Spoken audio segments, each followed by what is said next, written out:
और आप और हम सभी आत्माओं का एक ही लक्ष्य है, एक ही टारगेट है कि मन क्रम वचन से हम सतगुरु रामपाल जी वे परमेश्वर तो हैं ही, लेकिन हम लोग अपनी नादानी के चलते, अपनी अल्प बुद्धि के चलते उनको परमेश्वर का दर्जा नहीं दे पा रहे थे। आज से पहले हम परमेश्वर उस काल्पनिक और हाथ से बनाई हुई दाढ़ी मूछ वाली कबीर जी की समझे जाने वाली फ़ोटो को मान रहे थे। हम परमात्मा तो उस फोटो को मान रहे थे, गोविंद हम उस फोटो को मान रहे थे, और गुरु सतगुरु रामपाल जी को मान रहे थे, जो कि अध्यात्म के अनुसार उचित नहीं है। क्योंकि परमात्मा ने तो आके ज्ञान देना था सतगुरु रामपाल जी ने, इसलिए उन्होंने अपने से भिन्न किसी को परमात्मा बताया। अगर वे शुरुआत में कह देते कि मैं रामपाल ही कबीर हूँ, मैं ही परमात्मा हूँ, तो कोई भी व्यक्ति उनके सत्य को स्वीकार नहीं करता और मोक्ष से वंचित रह जाते। तो परमेश्वर ने इस ज्ञान को फैलाने के लिए अपने आप को छुपाया। वेदों से उन्होंने नाम परमेश्वर का कबीर बताया, और एक फोटो जो हाथ से बनाई हुई थी, जो कई वर्षों से चलती आ रही है, सैकड़ों वर्षों से, उस फोटो को सामने रखा कि ये है कबीर परमात्मा। क्योंकि हम जीव हैं, हम फिर उनसे यही सवाल करते कि गुरुजी नाम तो आपने वेदों से बता दिया कि परमात्मा का नाम है कबीर देव, लेकिन कबीर जी का फोटो तो बताइए। कबीर जी तो 650 साल पहले आए थे, जबकि दुनिया में तो ब्रह्मा विष्णु महेश जो पता नहीं कितने युगों पहले आए थे। द्वापर में श्री कृष्ण जी आए थे, त्रेता युग में रामचंद्र जी आए थे, लोगों ने तो उनकी भी फोटो बना रखी है उस समय की। तो आप 650 साल पहले की फ़ोटो दिखाइए कबीर जी की कि कबीर जी कौन हैं, कबीर जी कैसे हैं।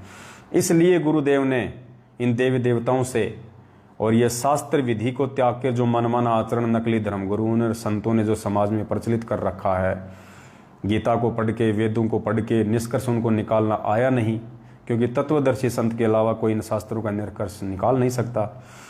तो इन लोगों ने जो पाखंड फैला रखा है भक्ति मार्ग में, उस पाखंड से जीवात्माओं को बाहर निकाल के सत भक्ति में लगाने के लिए परमेश्वर की ये मजबूरी थी कि उनको ये हाथ से बनी हुई फोटो दाढ़ी मूछ वाली, इसको परमात्मा उन्होंने बताया। लेकिन अब ज्ञान से ये बात हमारे समझ में आएंगी, हम इन चीज़ों को अब जानेंगे, पहचानेंगे, क्योंकि अब ये ठीक का समय आ गया है। ज्ञान दे दे के परमात्मा ने हम सबकी बुद्धि खोल दी है। तो अब हम फैसला कर लेंगे, अब हम पहचान कर लेंगे कि वास्तव में वो एक कबीर परमेश्वर, वो असली कबीर परमेश्वर कौन है। क्योंकि आत्मा एक है तो उसका पति भी एक है, दो नहीं हो सकते। तो ये निर्णय परमात्मा ने कि दाढ़ी मूछ वाला असली कबीर है या सतगुरु रामपाल जी असली कबीर है, इसका फैसला गुरुदेव ने इतना ज्ञान देने के बाद हम जीव आत्माओं के ऊपर छोड़ दिया। और परमेश्वर ने देखा कि जो जीव आत्मा इतना भी फैसला मेरे से इतना ज्ञान लेने के बाद नहीं कर पाएगी, वो जीव आत्मा इस कलयुग की बिचली पीढ़ी में मोक्ष की अधिकारी नहीं है। तो पुण्यात्माओं, जो जो भाई बहन अपने अपने घर में, दरबार में उस दाढ़ी मूछ वाली फोटो को हटा चुके हैं, अपने घरों से हटा चुके हैं, और जिनकी किसी भी प्रकार की आस्था उस दाढ़ी मूछ वाली फोटो में नहीं है, और जो केवल एकमात्र सृष्टि का रचनहार, कुल मालिक कबीर देव अपने गुरुदेव को ही मानते हैं, सतगुरु रामपाल जी भगवान को ही मानते हैं, वो आत्मा यदि आजीवन भक्ति मार्ग पे मर्यादाओं में रही तो अब की बार उनका मोक्ष निश्चित है, उनको कोई भी नहीं रोक सकता है। तो थोड़ा सा धैर्यपूर्वक आगे का जो मैसेज है सभी भाई बहन ध्यान से सुनिएगा। और आज के मैसेज में परमात्मा ने एक नया हमारे को अपडेट दिया है, क्योंकि ये भक्ति मार्ग है पुण्यात्माओं। जैसे जैसे हम जीव आत्माएं इस परमेश्वर के सत्य ज्ञान को हमारे हृदय में समाने के लायक होते चले जाएंगे, वैसे वैसे ये परमात्मा नित नई नई जानकारियां अध्यात्म की हमारे अंदर भरता चला जाएगा, निमित्त चाहे परमात्मा किसी को भी क्यों ना बनाए। तो दया है मालिक की। और कमला बहन जी से निवेदन करूंगा जो नेपाल से हैं कि आपके भगत जी भी लाइव देख रहे हैं, लेखराज जी भी, आप भी लाइव आ रही हैं। अगर दोनों एक ही घर में हैं तो क्यों इंटरनेट का डाटा खराब कर रहे हो, एक ही मोबाइल में देख लो। और अगर भगत जी कहीं दूर हैं तो फिर बात अलग है। सत साहिब। तो पुण्यात्माओं, सबसे पहला आज का जो टॉपिक है बहुत ही अहम है, बहुत ही विशेष है, और 27 साल से जो परमात्मा ने नहीं करवाया था, आज परमात्मा ने वो चेंज करवाना है। अब वो समय आ गया है।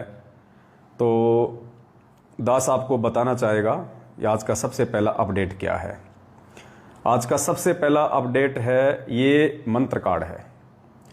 ये मंत्र कार्ड जो सन 1994 से परमात्मा हम भक्तों को देते हुए आ रहे हैं, जिन जिन को परमात्मा ने प्रथम नाम दिया। नीचे इसमें मंत्र लिखे हुए हैं। दास को आदेश और अधिकार नहीं है कि मैं किसी को सार्वजनिक करूं। तो आप लोगों की जानकारी के लिए मैंने एक कपड़ा लगा रखा है और ऊपर देखिए, हमें सतगुरु देव जी जो प्रथम मंत्र देते हैं नाम दीक्षा के समय, उसमें गुरुदेव हमारे को 7 मंत्र देते हैं।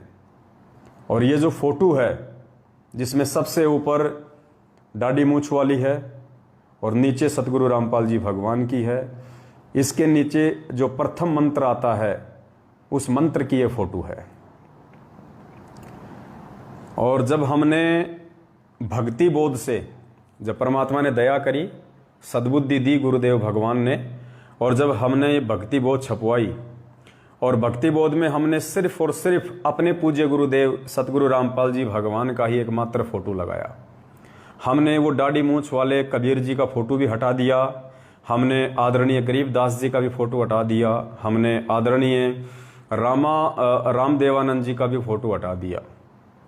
हमने इस भक्ति बोध में यदि किसी का फोटो रखा है, किसी की छवि रखी है, तो केवल पूज्य गुरुदेव सतगुरु रामपाल जी भगवान का ही फोटो रखा है, क्योंकि यही हमारे इष्ट हैं, यही हमारे गुरु हैं, यही हमारे गोविंद हैं, यही हमारी आत्मा के पति और परमात्मा हैं। हमारा सब कुछ यही है।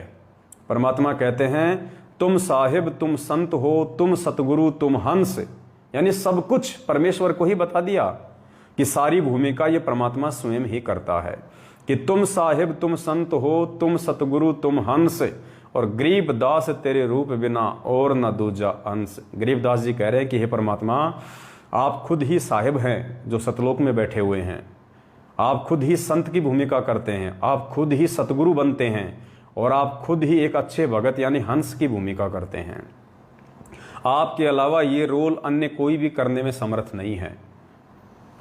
और नित्य नियम में हम रोज पढ़ते हैं, नित्य नियम में वाणी संख्या 52 और 53 में, कि साहिब से सतगुरु भय और सतगुरु से भय संत, धर धर वेख विशाल अंग, वो खेल आदि और अंत। साहिब से सतगुरु भय, सतगुरु से भय साध, ये तीनों अंग एक हैं, गति कुछ अगम अगाध। पुण्यात्माओं, जब हमें पता चल गया है कि सारी सृष्टि का कुल मालिक, कुल धनी कबीर परमेश्वर है, और वो कबीर परमेश्वर कौन है ये भी हमें आज पता चल गया है गुरुदेव के ज्ञान आधार से, कि वो कुल मालिक, वो कुल परमेश्वर, असली कबीर, वेदों में जिनका नाम लिखा हुआ है कबीर देव, ये है वो परमेश्वर जो सतलोक में अपने वास्तविक रूप में बैठे हुए हैं। इसी रूप में ये कबीर परमेश्वर सतलोक में अपने वास्तविक रूप में बैठे हुए हैं, और इस पृथ्वी पे भी परमात्मा अपने वास्तविक रूप में ही पिछली पीढ़ी में आए हैं, क्योंकि ये मोक्ष का समय है, और मोक्ष के समय में परमात्मा स्वयं ही आते हैं, किसी को भेजते नहीं हैं। ये समर्थ है परमात्मा, ये अनंत कलाओं का भगवान है, इन्फिनिटी पावर है इनके पास में। इनको किसी ने अपना दास, संत या संदेशवाहक, सतगुरु या तत्वदर्शी संत बना के भेजने की आवश्यकता नहीं है। ये परमात्मा चुटकी बजाते सारी भूमिका स्वयं ही कर लेता है।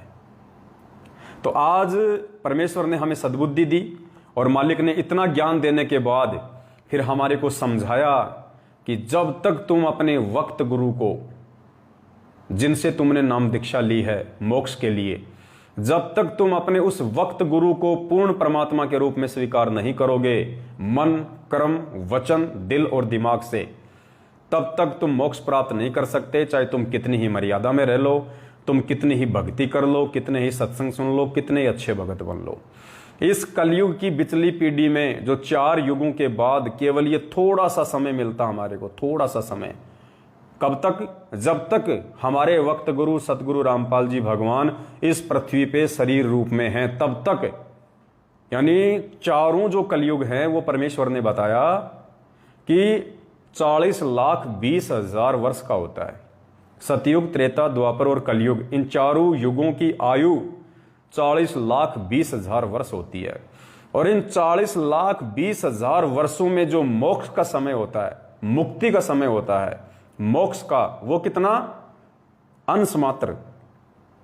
जितने दिन तक सतगुरु रामपाल जी भगवान वर्तमान में इस रूप में इस पृथ्वी पे रहेंगे सतगुरु की भूमिका में, तब तक ही केवल मोक्ष प्राप्ति का गोल्डन चांस हमारे पास में है। गुरुदेव के पृथ्वी लोक से जाने के बाद हम मोक्ष प्राप्त नहीं कर सकते, हम केवल फिर भक्ति करके सुख प्राप्त कर सकते हैं। तो पुण्यात्माओं, जब इतना सा समय हमारे को भगवान ने मोक्ष का दिया है 40,20,000 वर्षों में, तो जाहिर सी बात है फिर हमने कुछ विशेष करना पड़ेगा। परमात्मा हमसे कुछ अनहोनी करवाएगा, विशेष करवाएगा, जिससे कि मन कर्म वचन से हम ये स्वीकार कर लें कि सतगुरु रामपाल जी ही पूर्ण परमात्मा हैं, सतगुरु रामपाल जी ही कबीर परमेश्वर हैं। इनके अलावा ना तो सतलोक में कोई परमात्मा है, ना कोई अलख लोक में है, ना कोई अगम लोक में है, ना कोई अनामी लोक में है। इस परमेश्वर के अलावा अन्य कोई परमेश्वर सृष्टि में नहीं है। यही परमात्मा भिन्न भिन्न रूप धारण करके अपनी जीवात्माओं को सतज्ञान देता है। परमात्मा कहते हैं, जुग 70 हम ज्ञान दिया और जीव न समझा एक, गरीब दास घर घर फिरे ये धरे कबीरा भेख। यही परमेश्वर है जो रूप धारण कर करके भिन्न भिन्न अपनी आत्माओं को समझाते हैं। और जब कलयुग की बिचली पीढ़ी आती है तो यह परमात्मा अपने वास्तविक सतलोकीय रूप में इस पृथ्वी पे आते हैं, वास्तविक सतलोकीय रूप में। अब आप कहोगे कि साहब सतलोक में तो अगर परमात्मा का यही रूप है तो सतलोक में तो फिर उनका नाम कबीर भी है, फिर वो कबीर नाम से क्यों नहीं आई पिछली पीढ़ी में? तो देखो पुण्यात्माओं, सतलोक में परमात्मा का नाम कबीर नहीं है। किसने कहा कि सतलोक में उस परमेश्वर का नाम कबीर देव है? नहीं, कबीर देव नाम तो केवल वेदों में है। सतलोक में तो उनका नाम सत्य पुरुष है, सत्य पुरुष। अलख लोक में अलख पुरुष, आगम लोक में अगम पुरुष, अनामी लोक में अनामी पुरुष। और जब नीचे आए तो सतयुग में नाम धराया सतसुकृत, त्रेता में नाम धराया मुनिंदर, द्वापर में नाम धराया करुणा में, कलयुग की प्रथम पीढ़ी में नाम धराया कबीर देव, और अब कलयुग की पिछली पीढ़ी में नाम धराया है सतगुरु रामपाल जी भगवान। तो सतलोक में परमेश्वर का वास्तविक नाम कबीर देव नहीं है, सत्य पुरुष है सतलोक में। तो ये परमेश्वर है असली, यही सतलोक में बैठा हुआ है। तो अब हमने क्या करना पड़ेगा? हमने अपनी क्रियाओं को चेंज करना पड़ेगा, जो परमेश्वर चाहते हैं समय के अनुसार, जिनको चेंज किए बिना हमारे भाव, हमारी सच्ची श्रद्धा, हमारी सच्ची लगन, हमारा अटूट समर्पण पूज्य गुरुदेव जी में नहीं बन पाएगा। और यदि पूज्य गुरुदेव में नहीं बन पाया तो हम मोक्ष से वंचित रह जाएंगे। तो हमने भक्ति बोध से सारी फोटो हटा दी हैं काफ़ी समय पहले, केवल अपने एकमात्र परमेश्वर सतगुरु रामपाल जी भगवान की ही फोटो रखी है। अब नंबर आता है पुण्यात्माओं मंत्र कार्ड का, क्योंकि धीरे धीरे परमात्मा अपनी आत्माओं को अपडेट करेंगे। धीरे धीरे थोड़ा बहुत हल्का फुल्का सा विरोध होता है, जो मंदबुद्धि होते हैं, नादान होते हैं, जो भक्ति मार्ग पे अभी एडमिट हुए हैं, थोड़ा बहुत उन भाई बहनों का हल्का सा विरोध होता है। हर बार होता आया है, पहले भी होता आया है, आगे भी होता रहेगा, आज भी होगा थोड़ा सा। कोई बात नहीं, विरोध करने वाले करते रहेंगे और ज्ञान को आधार बना के भक्ति मार्ग पे आगे बढ़ने वाले निरंतर आगे बढ़ते रहेंगे और आपकी आत्मा स्वीकार करेगी। तो पुण्यात्माओं, जब हमें पता चल चुका है, और अगर पता नहीं चला है अभी तक आपको पूरी तरह से यदि आपको अभी तक पता नहीं चला है, तो एक छोटा सा इंटरव्यू दास आपको सुना देता है। उस इंटरव्यू के बाद में आपको क्लियर हो जाएगा कि सतलोक में कौन बैठा है, किस रूप में सतलोक में कबीर परमात्मा बैठा है, सत्य पुरुष बैठा है। तो इंटरव्यू मुझ पवन दास का नहीं है, लेने वाला भी मैं नहीं हूं, ना कोई सत्सेवक भाई बहन है। इंटरव्यू सतलोक आश्रम मैनेजमेंट हरियाणा का लिया हुआ है। उन्होंने इंटरव्यू को साधना टीवी चैनल पे चलाया है और इंटरव्यू देने वाले भी सतलोक आश्रम मैनेजमेंट हरियाणा वाले ही हैं। बस इस इंटरव्यू से हमने यदि कोई निष्कर्ष निकालना है तो केवल ये निकालना है कि सतलोक में कोई दाढ़ी मूछ वाला भगवान बैठा है या फिर सतगुरु रामपाल जी भगवान स्वयं ही बैठे हुए हैं। तो ध्यान से वीडियो सुनिएगा। मालिक परमात्मा आप दिखते हो? तो उन्होंने कहा हाँ मैं दिखाई देता हूँ, छू के देखो। छू के देखा, परमात्मा ने बहुत सारी बातें मुझे बताई, मेरा फ्यूचर दिखाया, मेरा पास्ट दिखाया, बताया कि तुम लोग, तुम्हारा भाई समय समझा रहा है, तुम्हें समझ में नहीं आ रहा। मैंने कहा परमात्मा संत रामपाल जी महाराज पहले तो आप रुकिए, मैं आपको ये देख लूँ कि मैं अपने भाई को बता दूँ कि वो 10 साल से जिस चीज़ को बताता चला आ रहा है हम उसको जानते हैं, उस परमात्मा को जानते हैं और आप दिखाई देते हो। तो उन्होंने कहा ठीक है बता के बेटा तू अब यहाँ से निकल और बरमाला आइयो। मैंने कहा जी बरमाला कहाँ पे? तो परमात्मा ने, संत रामपाल जी महाराज ने मुझे सतलोक से ही वरमाला का आश्रम दिखाया, कहाँ पे है कैसे है।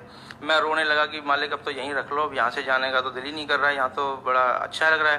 उन्होंने कहा बेटा जाना तो पड़ेगा, अभी तुम्हारे काम बाकी हैं। तो फिर मैंने कहा गुरुदेव अगर आप तो सब कुछ कर सकते हैं, आप तो परमात्मा हो संत रामपाल जी महाराज, तो मेरी मोम को क्यों नहीं बचाया? तो उन्होंने बताया कि बेटा तेरी मोम ने ना नामखंड कर दिया था, उसको विश्वास नहीं हुआ, ज्ञान नहीं हुआ, पर तू नीचे जाके ऐसा नहीं करना है, तुझे मैं यहाँ से पक्का करके भेज रहा हूँ, अपने भाई की हेल्प करनी है और इस समाज को, ये एजुकेटेड जो समाज है इसको समझाना है और अपना पूरा जीवन इसलिए लगाना है। तू तो मर चुका था, देख तू शराब पी के यहाँ गिरा था रेलवे स्टेशन पे, मुझे याद आया हाँ गिरा था, उनकी यहीं मरना था तुझे, लेकिन मैंने तुझे वापस बुलाया है और तेरे को ये जीवन जो मैं दे रहा हूँ आगे ये भक्ति के लिए दे रहा हूँ, अब इससे भक्ति ही करनी है, कुछ और नहीं करना। मैंने कहा ठीक है जी, लेकिन मैं तो कब आ जाऊँगा जल्दी? उन्होंने कहा बेटा मैं नीचे तुम्हारे साथ ही रहता हूँ, मैं पृथ्वी पे बैठा हूँ, तो जाएगा मुझे मिलेगा तो मुझे देखेगा कि तुझे कोई दिक्कत ही नहीं आएगी। मैंने कहा ठीक है जी, अब तो परमात्मा मुझे फिर जाने दो।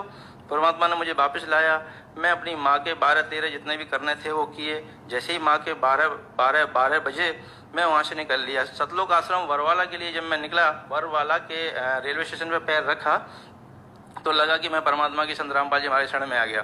जैसे ही मैं लाइन लगा के गुरुजी के पास पहुंचा तो मेरे से नाम दीक्षा देने से पहले भगत जी ने कहा कि भगत जी ये कुछ नियम है, इनको पढ़ लो।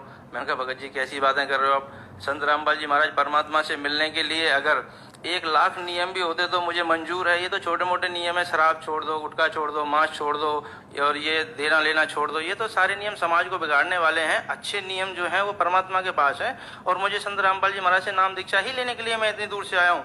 तो उन्होंने कहा भगत जी अच्छी बात है, तो आप नाम दीक्षा लीजिए। जैसे ही मैंने नाम दीक्षा लिया, थोड़ी देर भंडारा किया, परमात्मा से मिला तो परमात्मा वही परमात्मा जो सतलोक में बैठ के मुझे समझा रहा है, वो परमात्मा वहाँ जमीन पे घूम रहा है। संत रामपाल जी महाराज परमात्मा जमीन पे घूम रहे हैं।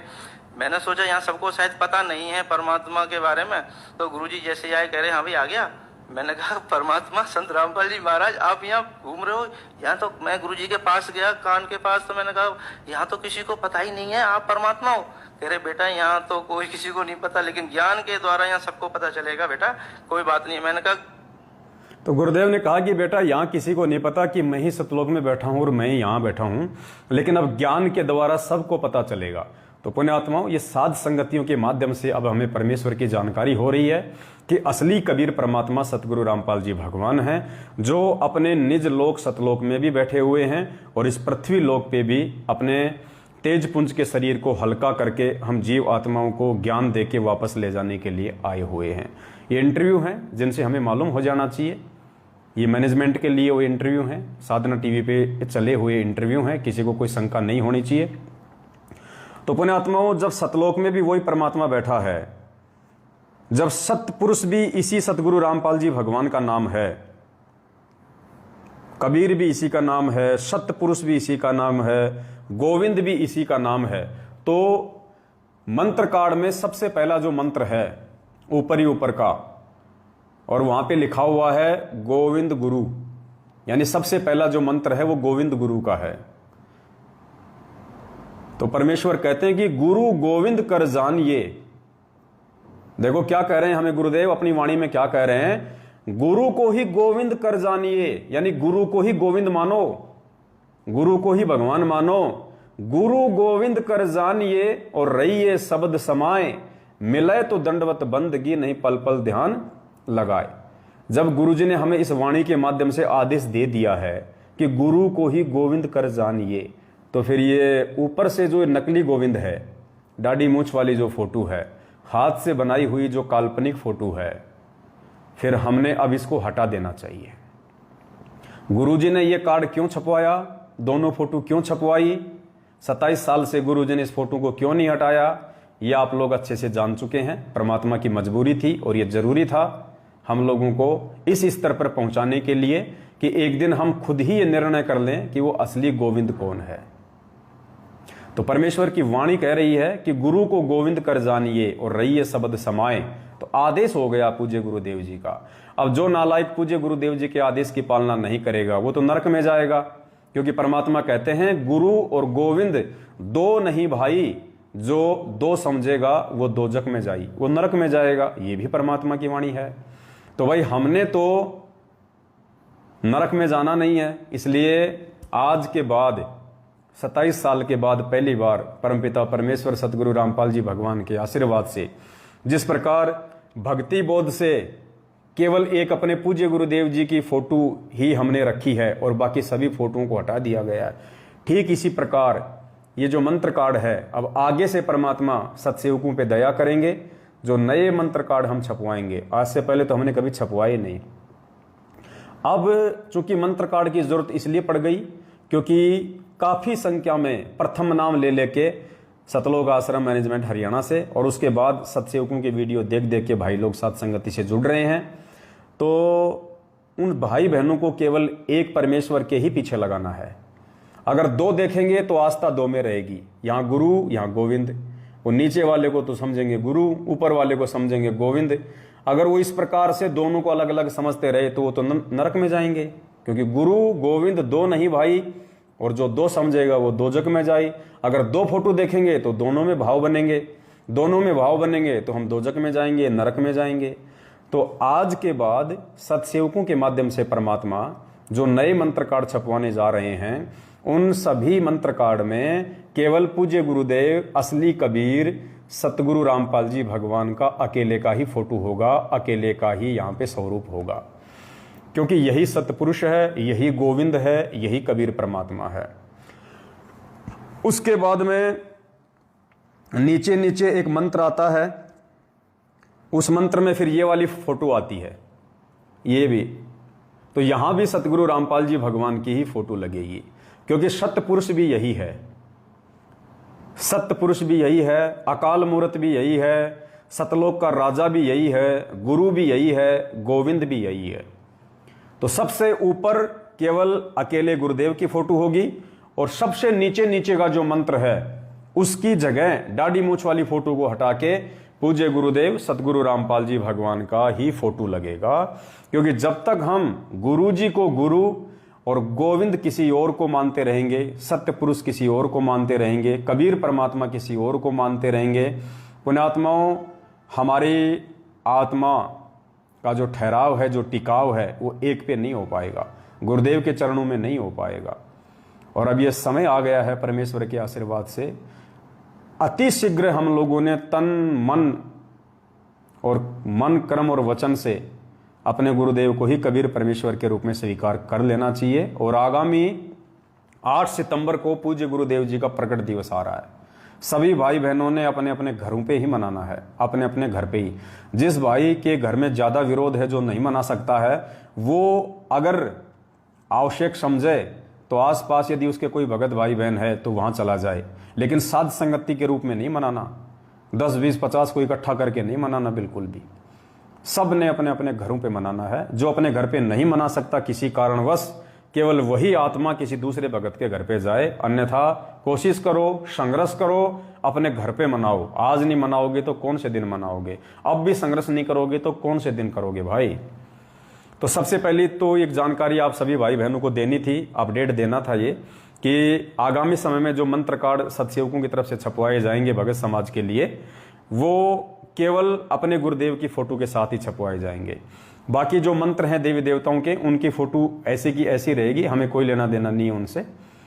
केवल जो मंत्र या जहां पे परमात्मा को दो करके दिखाया जा रहा है, वहां परमेश्वर को सिंगल रूप में बैठाया जाएगा। परमात्मा की अकेले की फोटो रहेगी वहां पे, ताकि हमारे भाव जब हम मंत्र करें तो हमारा ध्यान, हमारे भाव दो में नहीं जाने चाहिए। अब प्रथम मंत्र का सबसे जो पहला मंत्र हम करते हैं, अब उसमें 2 फोटो लग रही हैं, गुरु की भी गोविंद की भी, तो हमारे भाव तो फिर दोनों में जाएंगे। भाई गुरु गोविंद एक ही तो है। गुरु को गोविंद कर जानिए, रहिए शब्द समाए, मिले तो दंडवत बंदगी ने पल पल ध्यान लगाए। तो जब हम सामने एक को देखेंगे तो हमारे भाव भी एक में जाएंगे, हमारा समर्पण एक में ही रहेगा।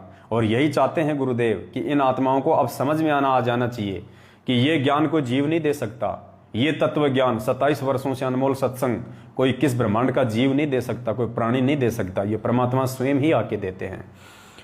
तो आगामी समय में जो मंत्र कार्ड छपेगा वो आप लोगों को समझा दिया गया है, आप लोगों को बता दिया गया है, इस हिसाब से छपेगा। बहुत समय पहले बहुत सारे जो मनवश लोग हैं जिनको ज्ञान है नहीं, राग द्वेष और ईर्ष्या की आग में जलते रहते हैं, सारा दिन उल्टे सीधे पोस्टर बनाते रहते हैं, पता नहीं समय पे भोजन भी खाते कि नहीं खाते। बस बना दो पोस्टर, पवन दास ये, पवन दास वो, बड़े बड़े सींग लगा दो।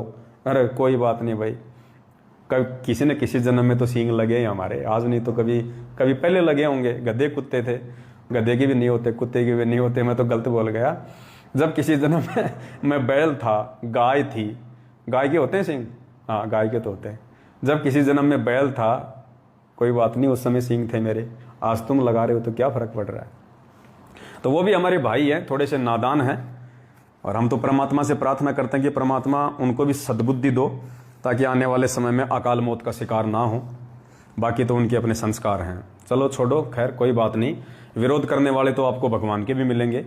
पूरी दुनिया कौन सी परमात्मा की समर्थक है। आज उनके खुद के भगत दूसरे पंथों में जा जाके उनकी बुराई कर रहे हैं।